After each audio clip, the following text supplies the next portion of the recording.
En lui passant le témoin de cette charge, ô combien lourde, je reste convaincu qu'il saura en apprécier le poids et les contraintes. Pour l'avoir connu et côtoyé, je sais que le choix porté sur ces étoiles ne relève point du hasard. Il est l'homme qu'il faut à la place qu'il faut.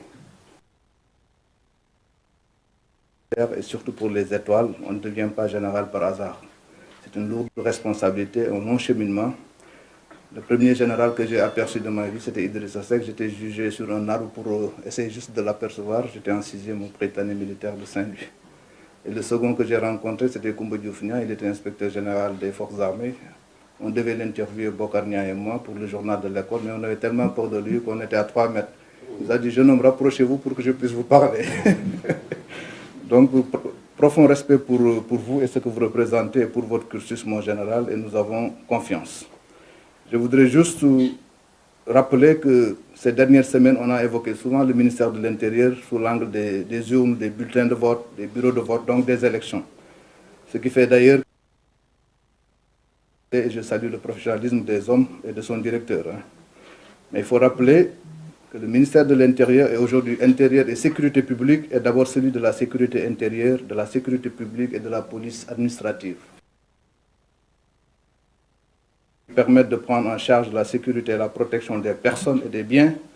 ne vous sont pas inconnus, vous l'ancien haut commandant de la gendarmerie, directeur de la justice militaire. Les nouvelles menaces dont vous êtes la cybercriminalité, les nouvelles formes de terrorisme, la sophistication des trafics, les menaces de l'âge présent et futur qui interrogent les vieux référentiels de lutte et appellent une adaptation continue des formes de lutte. Le ministère de l'Intérieur, Monsieur le ministre, est aussi celui de la protection civile, avec une direction dédiée et avec la Brigade nationale des sapeurs-pompiers, dont la devise résume toute la noblesse de la mission, sauver ou périr.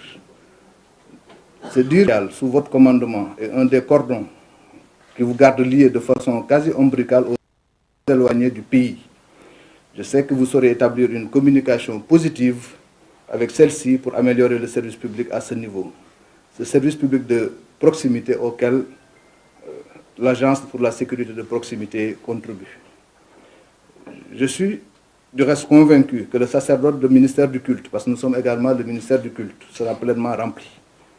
Vous qui êtes imbu des questions religieuses, je vous connais un tout petit peu. On ne connaît jamais assez un homme de votre dimension. Je connais votre inclinaison plutôt personnelle, que ceux qui vous connaissent aussi pourront confirmer. Je connais votre curiosité et intérêt pour les... Donc je pense que ces atouts seront à l'image de ce que le premier président de la République du Sénégal a fait, un atout majeur pour le Sénégal, pays de dialogue. 15% de musulmans, nous avons eu un premier président qui a passé 20 ans à la tête de l'État, il était chrétien, donc de la minorité. C'est à votre place, à ce ministère, pour aider à renforcer ce lien social. Je m'avais donc, que j'ai passé avec elle, me l'a fait aimer naturellement, et je sais que vous saurez la mettre sur la bonne voie en veillant à la rendre plus sympathique aux yeux des citoyens, surtout mes cousins policiers. Je dis cousins en pensant aux douaniers. Donc, ils font un travail admirable qui n'est pas très connu. Désormais, d'aider à cette reconnaissance qui le mérite. Et avec l'aide de Dieu, les aider à veiller sur notre sécurité.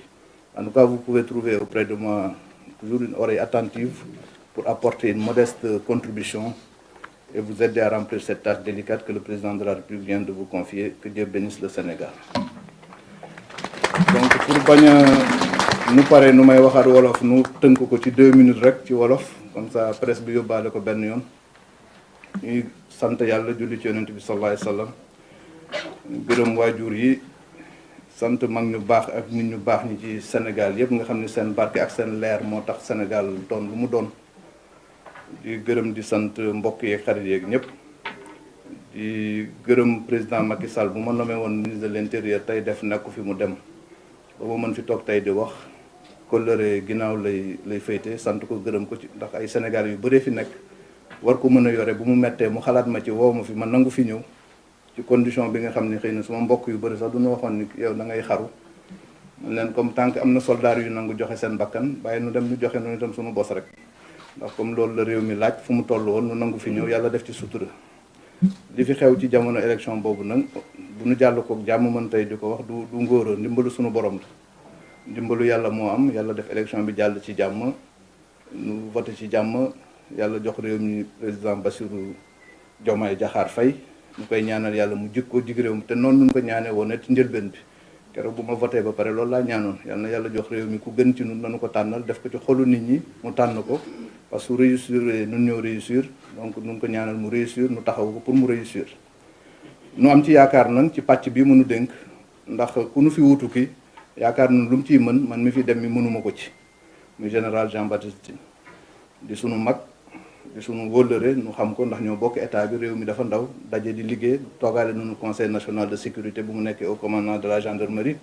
ma nekk directeur de cabinet après nekkoon ministre du pétrole donc jot naa liggéey ak moom tuuti lu ma mën a seede ci moom mooy ku dal la borom xam-xam la ku jub la donc loolu yëpp soo ko boolee mu jógee gendarmerie nationale commandé ko ñëw commandé ministère de l'intérieur tey nga xam ni police nationale ci biir la nekk donc wàllu kaaraangeeg sécurité waru ko jaaxal donc am na ci xam-xam bu mat sëkk bu war a tax mu mën a tëye aspect boobu yeneen aspect yi nga xam ne moo ëmb ministère bi moo xam wàllu élection la moo xam wàllu diine ji loolu ku nekk ci Sénégal rek war nga ko mën a gérer ndax su dee élection yi am na direction bu koy gérer ba bu leneen di ñëw ñu xam ne loolu la autorités yi def nu jàppe ko noonu mais wàllu diine bi moom yaakaar naa moom fu mu juddoo yaroo fa war na mën a xam na diine parce que nitu diine la dina mën a xam na réalité Sénégal war na ci mën a taxaw bu rafet ba Sénégal ku ne nekk ci jàmm ndax loolu mooy Sénégal dañuy fàttali toujours ni Léopold Sédar Senghor moo njëkk jiite Sénégal chrétien la woon jiite na ko ñaar fukki at di chrétien jabaram di chrétien te indiwul benn coow ci dëkk bi Abdou Diouf mi ci toppoon jullit la woon soxnaam di woon chrétien muy lu rafet indiwul coow Abdoulaye Wade mi ci topp jullit la woon soxnaam di chrétien di tubaab indiwul benn jeexi jaax ci dëkk bi Sénégal ngay dem Joal Fadiouth bu mu moom xam naa sorewu fa fekk fa ay armeel yi nga xam ni jullit dafay tëdd catholique tëdd fa soo demee Casamance am na fa loolu mooy Sénégal loolu mooy nation sénégalaise loolu mooy suñu force donc moom présence am fii symbole la pour gën a dëgëral loolu pour gën ko firndeel pour wane nun benn nation nunu certes en construction waaye benn nation nunu donc di ko dalal di ko ñaanal jàmm di ko fi ñaanal ndam di ko wax ni mën na compter ci administration bu baax bu mu fi fekk bi man jotuma fi indaale kenn ndax donte ne amoon naa jot bi sax man tàmm may dem fenn di ñëw di bouleverser noonu rek donc collaborateurs yi mu fi fekk yi laa wóolu rek di liggéey ak ñoom ba yàlla def résultat bi donc résultat bi su amee seen résultat la ñoom seen ndam la ñoom ndax ci ñoom laa wéeru ba li nit ñi di wax tey résultat bu rafet la am mais dellu di wax rek loolu ndimbalu yàlla te ndimbalu yàlla nag ñaanu mag ñi baax den ci jiitu donc di sant di gërëm kilifa diine yëpp ci seen ñaan ci seen taxawu li ma yëg ci lu nu wàcc ci kaamil ci Sénégal la pour jàmm am élection yi jàll ci jàmm xaw ma nu mu toll te li ma yëgul xam naa moo ëpp ku nekk ñaan nga ci sa diine ak ci sa gëm-gëm pour yàlla def jàmm ci réew mi ndax Sénégal jàmm moo nu jik yàlla na jàmm continuer ci réew bi di gërëm ñëpp di sant ñëpp di kontaan nag ci teewaayu kilifa yi fi daje yi tey parce que lii day wane ni mandarga ku fiy ñëw keet ku baax la parce que li ma gis tey ci ay kilifa ci salle bi gëj naa leen gis ci daje ci qualité nombre de généraux yi rek macha allah du ma ci limaat kenn mën nunu fukk te loolu day wane ni donc moom fu mu jógee fa naw nun ko respecté nun ko jox nun ko cër yéene moom itam ku baax la ndax moo leen invité dalal leen donc ñu ngi ciy kontaan di dajeeg ñoom fii di ci gis suñu ay mag yu baax yi nga xam ne liggéeyal noonu Sénégal yu nekk muy occasion nu rendre leen hommage ci liggéey boobu ngeen defal Sénégal Léopold xàmmewuma la woon ancien DG de la police ak Codé Mbengue maa ngi leen di dalal di leen saluer bu baax ak ñeneen ñu ma xàmmewul yéen ñu jéggal ma waaye ñu ngi kontaan daal di dalal fi le ministre Jean Baptiste Diouf di ko jox kàddu gi di ko wax nga léegi nag kër gi këram la yàlla na ko fi yàlla defal jàmm jërëjëf. Merci, monsieur le ministre. À présent, nous invitons respectueusement